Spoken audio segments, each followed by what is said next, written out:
सांगली शहरात सिगारेट ओढण्याच्या कारणावरून झालेल्या जुन्या वादातून एका 22 वर्ष तरुणाचा निघळून खून केल्याची धक्कादायक घटना समोर आली। सौरभ महादेव पवार, वय वर्ष 22, राहणार राजीवनगर, सांगली असं मयत तरुणाचं नाव आहे। पोलिसांनी दिलेल्या माहितीनुसार आरोपी शाहिद समीर मुल्ला, वय वर्ष 22 आणि आयान समीर भिस्ती, वय वर्ष 24, दोघे राहणार जुना कुपवाड रोड, राजीवनगर, सांगली यांनी पूर्वी झालेल्या भांडणाचा राग मनात धरून संगनमताने सौरभ पवार यांच्यावर चाकू व कोयत्याने हल्ला केला। या हल्ल्यात त्यांच्या पोटात, छातीवर व पाठीवर गंभीर जखमा झाल्याने त्यांचा मृत्यू झाला। ही घटना घडल्यानंतर संजयनगर पोलीस ठाण्यात खुनाचा गुन्हा दाखल करण्यात आला।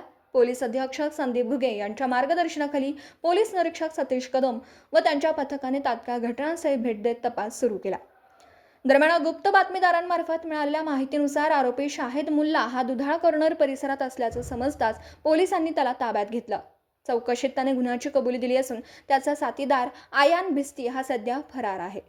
पोलिसांनी आरोपी शाहिद मुल्ला याला अटक केली असून फरार आरोपीचा शोध सुरू आहे। या प्रकरणाचा पुढील तपास पोलीस निरीक्षक सतीश कदम करीत आहेत। दिवसभरातील घडामोडींचा आढावा घेण्यासाठी पाहत रहा N24 मराठी न्यूज चॅनल।